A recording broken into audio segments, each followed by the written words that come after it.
Alrighty, I realize how. Yeah, okay, great. So thank you, Yvonne, for organizing this event. It's a great honor to be here, particularly on such a day as a respiratory therapist and working for a company that we believe is significantly changing the outcomes of patients with COPD. We seek to significantly improve the lives of patients with respiratory needs by offering innovative therapies to improve quality of life. One of those devices, Breathe Technologies manufactures, is called the NIOV system, non-invasive open ventilation. It's a portable 1-pound wearable ventilation system that finally addresses COPD's other issue. We've always put them on oxygen, but we've never been able to address activity and ambulation and ventilation in the same, with one device. So some patients might be on a device at nighttime that they sleep on, but they come off during the day, and they have to make decisions. I come off my device, I go back on my oxygen. What I really need sometimes is that ventilation piece. So it's a device that literally changes with the patient as they change, so they can be on it from rest and nocturnal to physical activity and ambulation. It's a device that can significantly reduce the symptoms of COPD, and I believe, as what we're all here to be educated about, is that when patients understand their disease process, and they can make the best decisions for what device would be the most appropriate. So I won't hold you up and bore you with everything that I can tell you about, because I don't think there's any better story than from somebody that has experienced a life-changing event with this device. And that's where Bonnie comes in. Bonnie's a miracle woman from what I read here. It's my first time meeting her.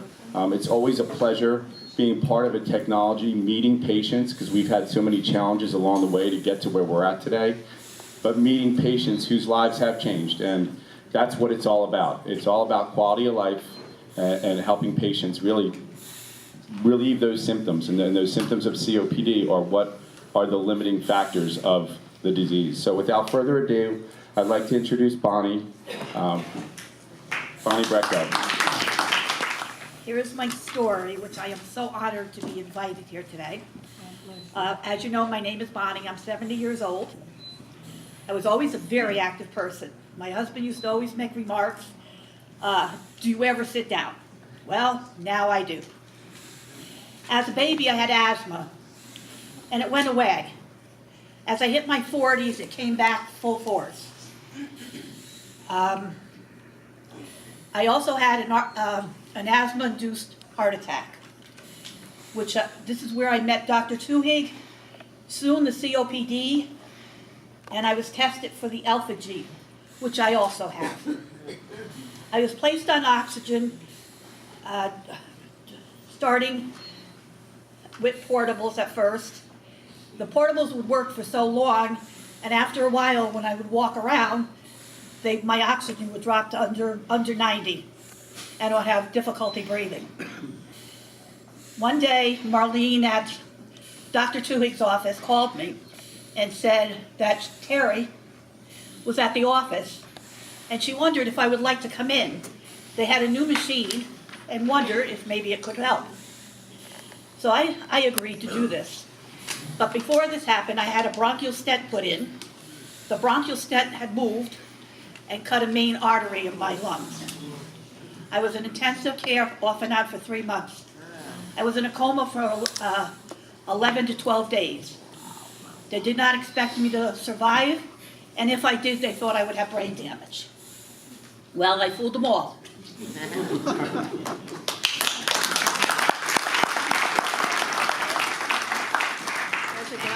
So I met Terry for the very first time, and during the times I would go to Dr. Tuhig's office, I would have to stop quite a few times before I actually got to the office.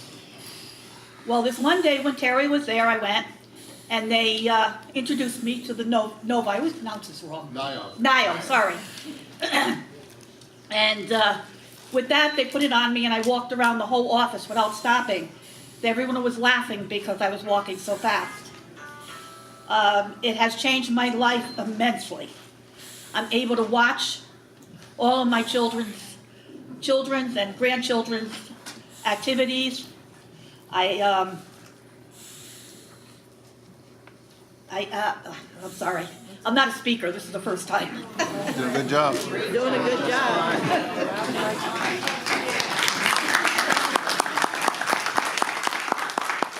So I have been on this. It takes a little getting used to. You have to plan a little bit. You have to plan when you're going out. We went and bought a converter for the car. So I plug my machine to charge it in the car while we're going someplace. I take extra tanks with me. With that, if we're on a long drive, I do use a portable, an Eclipse, but I'm only sitting so I can do it. But as soon as I go to get out of the car, I change over to this one. I have found I do have difficulty sometimes. Of course, I'm not perfect, but it has changed my life totally. I am very lucky. I have a support group that is wonderful in my family. My husband is always there, always getting ready and helping me with things. My son was a pusher when I was so sick and would say to me, "You can do it, Ma, just try it. And I did. And my daughter, Carrie, she wouldn't let me feel sorry for myself. She would say to me, "There's other people in there a lot worse than you.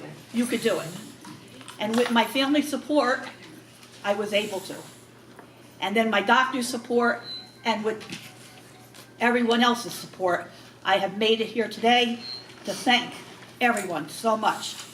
I do think they need a support group, because it is a little intimidating, a little scary, because there is a lot of planning.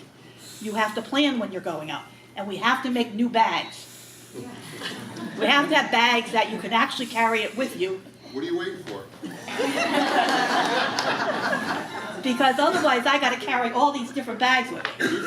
There's seed money right in the room, buddy.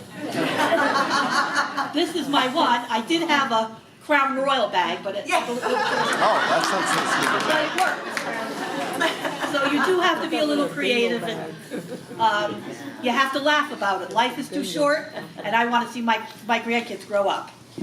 I thank you very, very much.